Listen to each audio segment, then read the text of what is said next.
Peggy 12.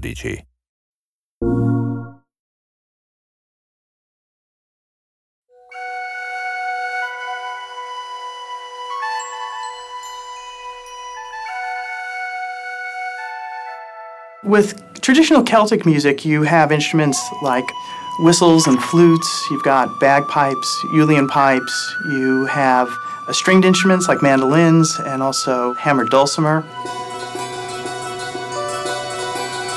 It has a very large range.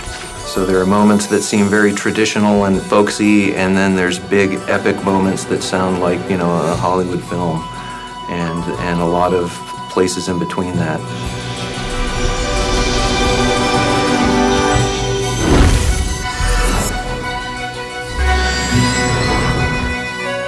It was very important to have a Celtic-inspired score, so that's what we were looking for Sorcery. But we wanted to do something a little bit unusual with Celtic music and to somehow kind of stretch the use of the instruments and maybe resample them at certain times in order to give the world of Sorcery its own unique sound. So it was inspired by Celtic music, but it was a little bit twisted at the same time.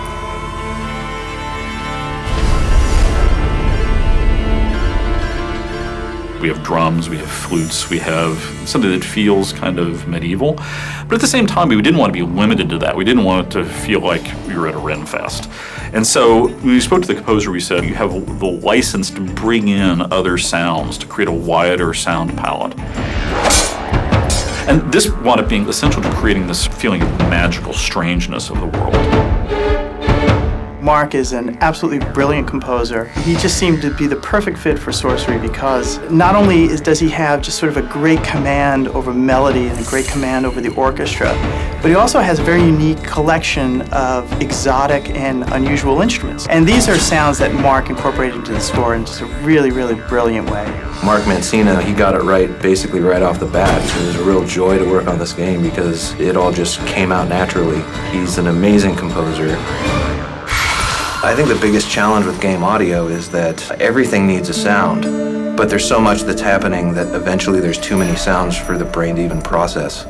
So you have to choose what you want the listener to hear at any given moment.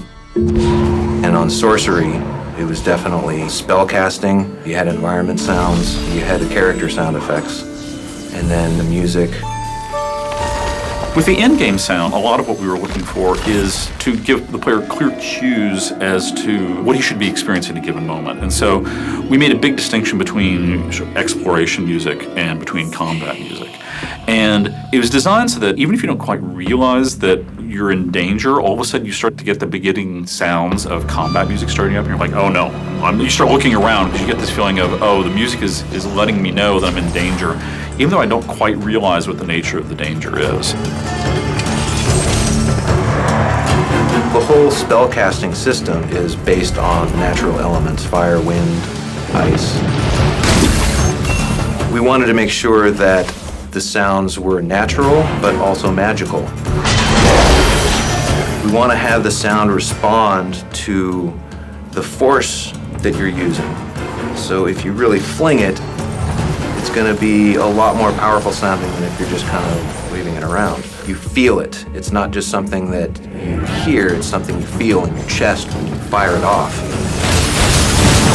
It's about the loudest the game gets is when you have a fire tornado and you're shooting arcane bolts into it. There's a level of destruction that is unmatched throughout any other part of the game, and it's really fun.